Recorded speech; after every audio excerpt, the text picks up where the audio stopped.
Good morning friends. I am advocate Amit Kumar Gupta.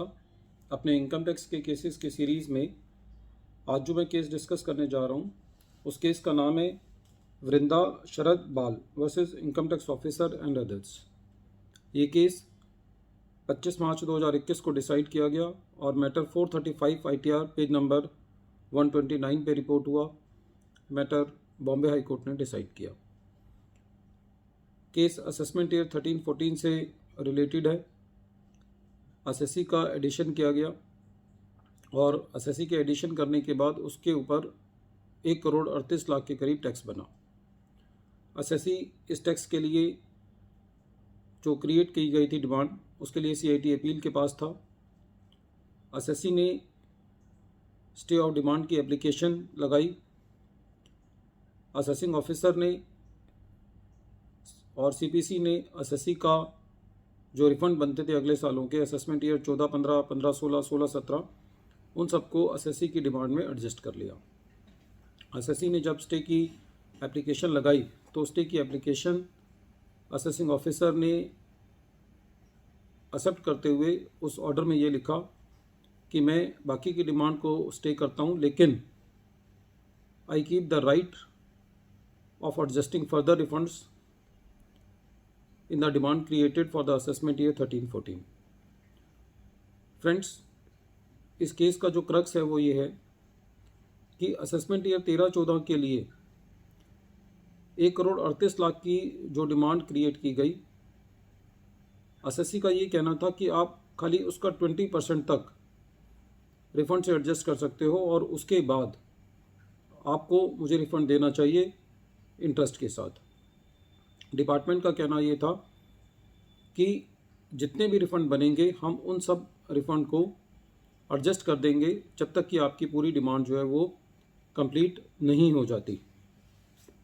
Department ने, assessing officer ने जो एसएससी की स्टे ऑफ डिमांड की एप्लीकेशन के अंदर कंडीशन लगाई कि I reserve the right to adjust the further refunds with your demand for the assessment year 13-14 over and above 20% of the tax. This was the main issue for which the SSC went to the Bombay High Court through filing this writ petition. जब SSC ने ये writ petition file करी तो Bombay high court ने सारे facts को देखते हुए ये डिसीज़न दिया कि सीआईटी अपील में जाने के लिए जो कंडीशन है, जो डिपार्टमेंट की इंस्ट्रक्शन है, वो ये कहती है कि 20% तक टैक्स यदि जमा हो जाता है तो एसएससी जो है वो स्टे ऑफ डिमांड के लिए जा सकता है। लेकिन क्योंकि एसएससी के रिफंड्स ड्यू हैं डिपार्टमेंट के पास, तो खाली इस वजह से एसएससी जो है वो 20% से ज़्यादा टैक्स जमा करने के लिए लायबल नहीं है। इसीलिए एसएससी को 20% एडजस्ट करने के बाद जो भी उसका रिफंड बनता है आगे आने वाले असेसमेंट ईयर्स में वो एसएससी को दिया जाना चाहिए। ये इस केस में मेन क्रक्स की बात है।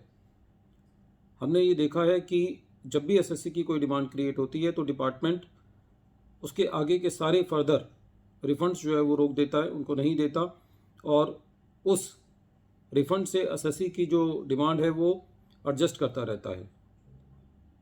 सेक्शन 143(1)(a), सेक्शन 143(1)(b) का जो मेन क्रक्स है वो ये है कि एसएससी को और जो डिपार्टमेंट की इंस्ट्रक्शंस हैं और जो सर्कुलर्स हैं वो ये इस बात की तरफ इशारा करती हैं कि यदि 20% तक एसएससी से टैक्स कलेक्ट हो गया है तो फिर उसका बाकी का रिफंड जो है वो दिया जाना चाहिए। यही इस केस में मेन क्रक्स था जिसके लिए एसएससी जो है वो बॉम्बे हाई कोर्ट गया और बॉम्बे हाई कोर्ट ने ये कहा कि जितना रिक्वायर्ड टैक्स सीआईटी अपील के लिए है 20%, उसके बाद एसएससी को जो है वो रिफंड दिया जाना चाहिए। और ये स्टे ऑर्डर जिसमें असेसिंग ऑफिसर ने अपना राइट को रिजर्व किया है कि वो बाकी सालों से भी टैक्स को एडजस्ट कर लेगा 20% के बाद, वो ठीक नहीं है और उस ऑर्डर को क्वैश कर दिया और डिपार्टमेंट को, असेसिंग ऑफिसर को ये दिशा निर्देश दिए कि एसएससी का रिफंड जो है वो ब्याज के साथ दिया जाना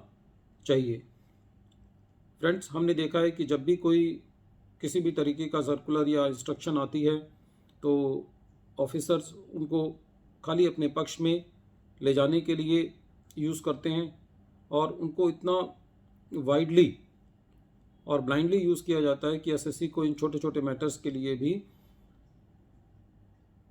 हाई कोर्ट्स में रिट के थ्रू जाना पड़ता है, जो कि हर एसएससी के लिए आसान काम नहीं होता और इसमें पूरा एफर्ट लगता है, पूरा टाइम लगता है, कॉस्ट लगती है और एसएससी को अपने ही पैसे के लिए लड़ाई लड़नी पड़ती है। तो ऐसे केसेस के अंदर डिपार्टमेंट के सर्कुलर्स बिल्कुल क्लियर होने चाहिए और उनमें ये तक मेंशन होना चाहिए कि जो ऑफिसर्स इन सर्कुलर्स का पालन नहीं करेंगे उनके अगेंस्ट एडिक्वेट कार्रवाई होनी चाहिए। जहाँ पे बिल्कुल लॉ क्लियर होता है और वहाँ पे भी एसएससी का हरासमेंट होता है तो एसएससी को बड़ी तकलीफ होती है और इससे एसएससी का टैक्स एडमिनिस्ट्रेशन सिस्टम पे से विश्वास जो है वो कम होता है। बहरहाल इस केस में एसएससी को रिफ़ंड देने का निर्देश दिया गया और ये कहा गया कि 20% से ज़्यादा जो है वो आप रिफ़ंड से एडजस्ट नहीं कर सकते। केस का नाम है Vrinda Sharad Bal versus income tax officers and others and this case has been decided on 25th March 2021 and has been reported at 435 ITR at page number 129. Thank you friends. Thank you.